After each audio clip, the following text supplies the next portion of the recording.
heart attack, fast fatal heart impact, past painful scars. In fact, I blast tasteful bars and packs. I back up my actions, fact don't ask, grab reactions, jacked attack with every word, then act with class as they hear me snap. I got nothing to lose, cause I fought and felt the bruise. Now I'm not the one confused, call the shots and they produce. I ain't lost, I'm finally loose, pick a new silver excuse. I need the views to boost me to a new abuse of being used. Everybody wants a piece now, y'all can rest in peace now. You're dead to me, so peace out. Remember, you're just freaked out. Get ready for defeat now.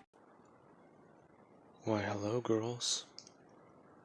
Now, I want to get to know all three of you a bit better. We are going to be working together. Now, I'm, well, surprised. The organization let you keep your quirks. Usually they only let me keep mine. Even then, I'm always on a tight leash. So I'm surprised that neither all of you are wearing collars. Second, I do want to learn a bit more about you, if we're going to be working together. I'm not a heartless monster. At least not yet. Not like they are. As far as I know, the worlds stay the same. It's just that the people are different. Things are different. And I'm curious. My name is Izuku Midoriya. And I'm the top man the organization has on call. Now, hello everybody. This is Kirusho here. Now, whenever we last left off with this series, Midoriya, he was at the USJ, and he let his guard down for a little bit of time. He wasn't very aware of what was going on, but he is now. He's aware that the organization, they attacked, and he tried to fight and defend. He killed quite a lot of people, and tore a few others apart, tore them out of reality. People still do remember their names. Midoriya didn't erase them, he simply just killed them. They will not be able to be put back together. And Midoriya, he was quickly taken down after he was shot through the chest, and had a majority of his torso basically blown out. And, well, basically being gunned down. Now, with that being said, UA, they aren't aware of the situation. They are aware that a military presence passed over campus, but they're not too sure as to why. And it is only whenever Principal Nezu does try and call, and he gets no answer, that he decides to send Endeavor out to see what is going on. Endeavor arriving at the USJ, and finding a scene. The doors ripped off the hinges, basically, and, well, Mr. Aizawa, he's there, but he's currently passed out, and does have wounds on his body. Now, all of Class 1A has disappeared. This confusing Endeavor. His son is in 1A, and this means that he has gone missing. Now, Midoriya, he did reveal his power, and Aizawa is confused by it. Whenever he does get back up on his feet, he's trying to think. The boy must have had some weird quirk today. The boy seemed to be pulling things out of midair. And, well, the guys that were screaming at him were screaming about something.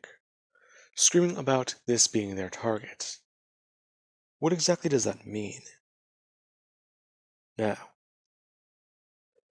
Mr. Aizawa does try and look into it a bit more. And UA, they have to give a statement. The USJ was attacked. It is unsure as to, well, the threats. There were no bodies found. However, there were gun casings.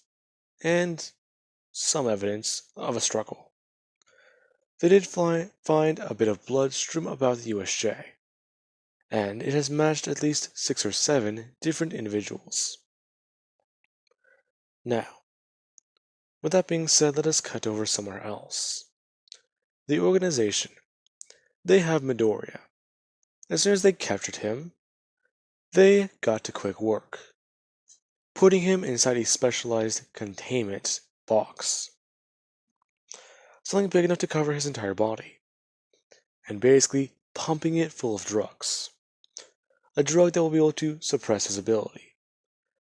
Instead of this being simply what they used at him at the hospital, this is a new concoction, and it's supposedly 20 times more effective than the previous version. Not only that, in case the boy does try and manifest new abilities, like what they've believed to have seen, then the boy will not be able to even use them. The box is virtually indestructible. It is made out of the toughest metal that they can get their hands on. Now, with that being said, you also do have everyone else. They are taken because they will need test subjects, and to experiment on them. In fact, one of these subjects is actually very important. Katie Higgs. She has a 50% DNA resemblance to Midoriya. And, from what they believe to know, these two are siblings. They both share the same father, meaning that the girl might have the same ability, the same odd effect. Now, this is a running theory, and they sort of begin to make tests and try out different ways. They do test Midoriya's abilities and read his brain waves. His brain is slowly returning back to normal. Whatever's going on, it shows more activity and actually higher brain functions. Midoriya's brain, the frontal lobe, was not as active. There was not a lot of activity running through there. However, Midoriya's frontal lobe right now does show at least higher activity, meaning that this boy is regenerating neural pathways in his mind. It is unsure of exactly how he is doing this. It might simply just be the progress of time, it might be a quirk, or it might be his abilities getting stronger. They don't really know. Simply just trying to speculate on something like this, of this magnitude, this is literally undiscovered ideas, technologies, pathways. And they want to get a jump on it. As they immediately go into surgery and remove Midoriya's brain from his body. Now, Midoriya is still alive, and as soon as they remove the brain, another one simply began to grow in its place. This being a bit odd to the scientist, watching as Midoriya simply begins to not only regenerate a brain stem, but his own biological tissue brain. Now, the organization, they somewhat leave this for right now. They do leave Midoriya cut open, while they begin to examine this brain and try to understand it. Anytime they try doing anything with it, it acts differently. It either sends out a very loud pulse that almost deafens everyone, a shockwave that blasts everyone away, or simply, in a very bad case, turns all the oxygen in the room flammable, including what is in your lungs and inside of your entire body. That burned quite a lot of people to a crisp. And the organization began to start experiments. Over the next few days, they continuously remove Midoriya's brain, from the body over and over and over again. Midoriya, he is stuck in limbo, or at least a form of it. He can feel this odd pain. He can feel himself regenerate something, but he can't move. He can't get up. He can't do anything. His body is trying to fight for as long as it can. And Midoriya, well, he's tried doing a bit of a cockroach move, you could say. He removed his consciousness from his brain and put it throughout, well, his nervous system. He's not too sure how long he can stay here. He can feel pain, a lot of it, especially whenever they pull something out of his back. He's just trying to hide in his body. And they begin experiments. They've got what they wanted.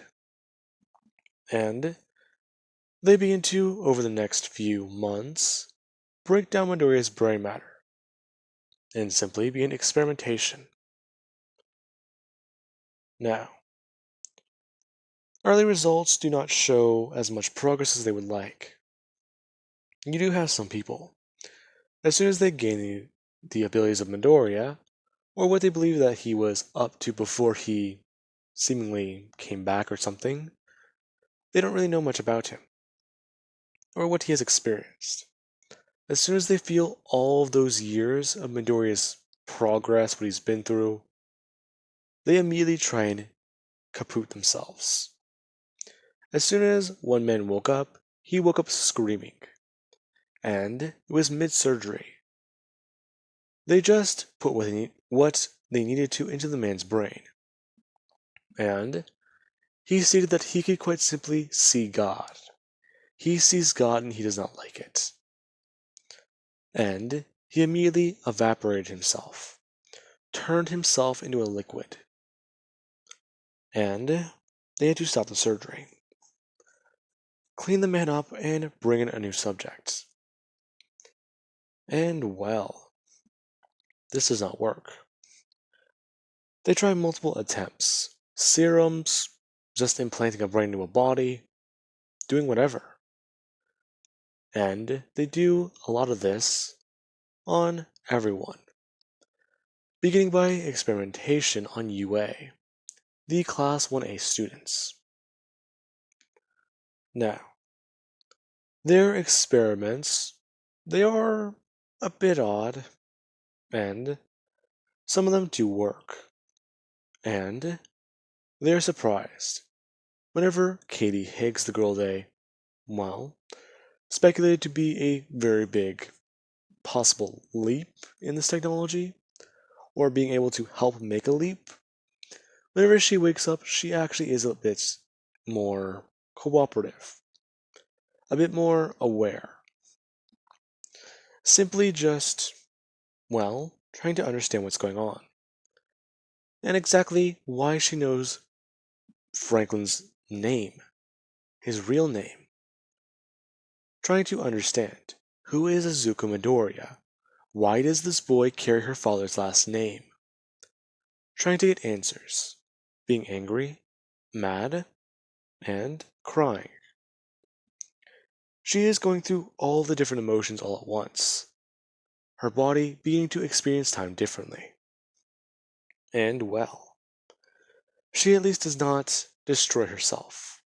She stays. And the organization successfully do one thing.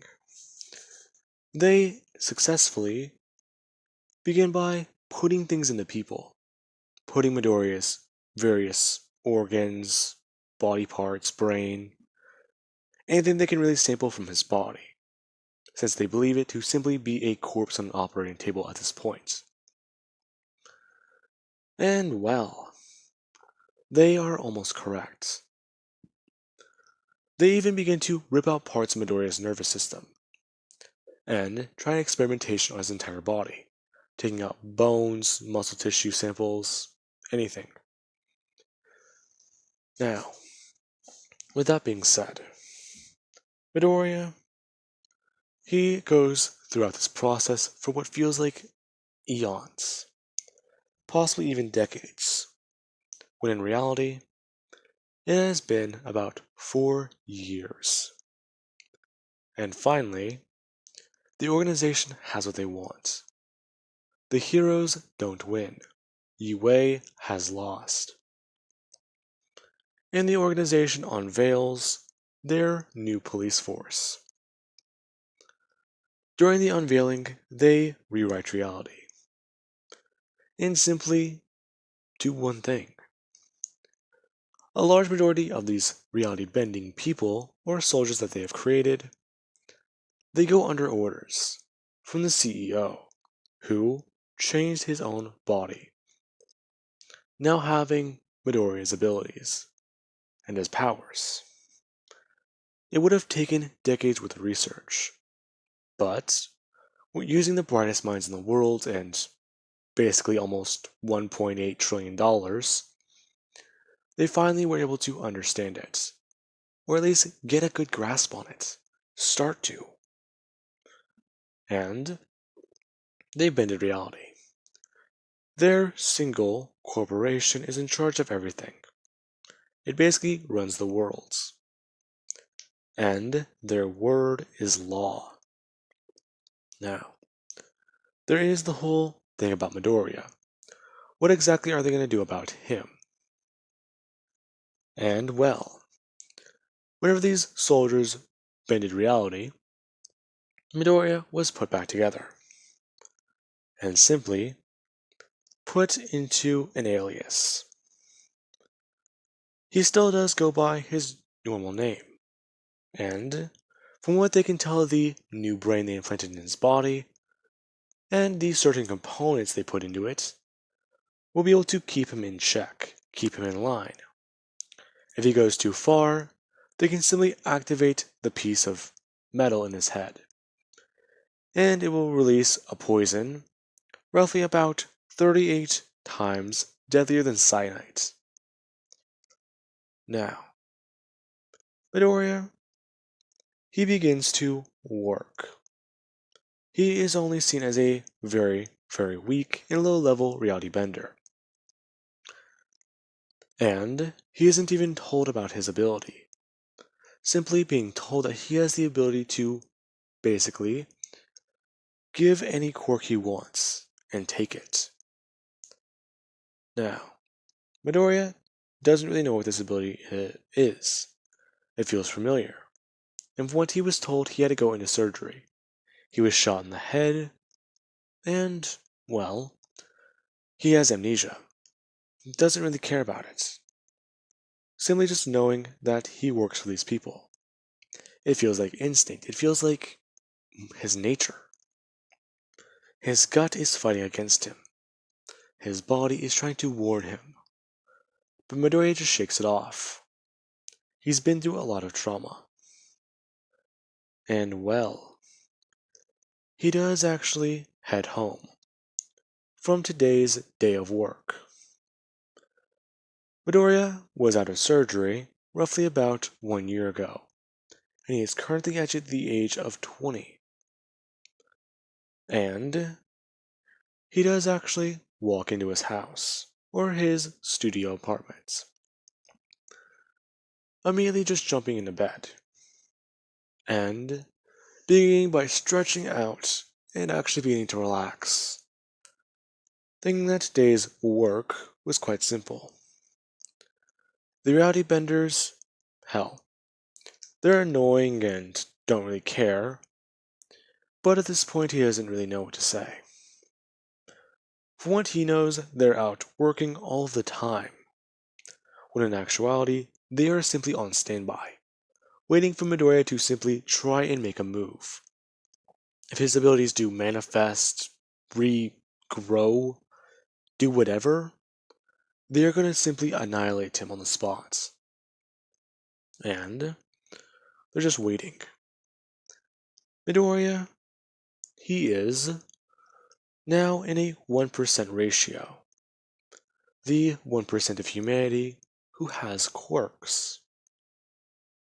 And well, he is actually very happy. as while he's laying down, he does feel something pull at his tie, and he is immediately, basically almost flung up into the air, pulled by an invisible force, as he does hear someone state that he is home very late. Midoriya is just smirking, and saying that it was out at work a lot, and it wasn't easy. The Oddity Benders don't simply care. In fact, the organization is still trying to test him. They don't believe that I'm that old me anymore. They don't believe I'm the same me. Besides, how have you girls been doing? Now, Midoriya does look behind him, watching as a girl rolls out of the covers, and simply tries to pull Midoriya back in, saying that she just wants him to, for once, give them a heads up. Momo Yaoyorozu popping her head out, and saying that it would be nice to know when he's coming home. And it's already very, very late. Toru wanted to surprise him, but she simply just wanted to go to bed. They have a busy day of work tomorrow. Midoriya simply just asking, where is she? Momo just saying that she's in the shower. And Midoriya begins to undress and walk in, as he surprises his other co-worker, or I guess you could really say companion. Their work doesn't really like it, but hey, at this point, it's a lot less costly if all four of them share this place. And, hey, if Midoriya does produce an offspring, they can simply rewrite reality and take it. See what type of powers and abilities it may have. So, they did actually continue to allow this to happen. Midoriya hopping in the shower with another person. And this is actually a very, very weird predicament, as you have Mei Hatsume, the lead researcher in their technical division for the agency. She's been working on a lot of technology, and Midoriya does ask her if she's been busy late at night tonight, or if she's finally going to go to sleep at a reasonable time. As she goes on stating that she's actually going to be working on some designs, but she doesn't mind the company. Midoriya is saying that he thought so. Besides, he can help her out. Her turning around and saying no. She would much rather prefer to have a free and open space to work with. Besides, I know how you get whenever we work. You get a bit impatient, and you always have that weird stare on your face. Like you've seen this something somewhere before. You can't pinpoint it. You want to say something, but you can't even strum together the right words. I do love you, Midoriya, but just get your rest. Besides, you know how long it was since I've last slept? How long is it for you? That's what I thought. Her suddenly just flicking Midoriya on the nose, and saying that she'll see him in bed later. And Midoriya does wash up, as he gets out of the shower, changes and gets into bed, and is immediately out like a light. He's exhausted. He's tried to catch down people in the rebellion. People who simply go against the organization. And as far as he knows, well, one of them might be an ex-organization member. Someone who betrayed them, and Midoriya is in charge of hunting them down and bringing them in. In fact, he heard that they have something important. Probably bioenhancements. The organization's very good at that type of stuff. And she might simply be a hitman, someone high or low. He doesn't know. Either one of those directions is a very big rabbit hole. You can be close to the CEO and know a lot of secrets, or you can be far away from him. In fact, if she is an assassin, she isn't arm lengths away from him. She's miles away. And he likes it that way. Since it just makes it harder to pinpoint who she is. And it just looks like the actions of someone the CEO does not know. Now, with that being said, I do hope you guys enjoyed. And have an amazing night. And yes, I'm aware this is a complete 180 again. But I felt like simply mixing up the story a little bit. In fact, well, yeah, I'm not too sure what to say. One of my other ideas was to simply have Midoriya die, reawaken his powers, and basically storm forth a new world. Basically, what I just did. However, differently. Now, with that being said, I do hope you guys enjoyed.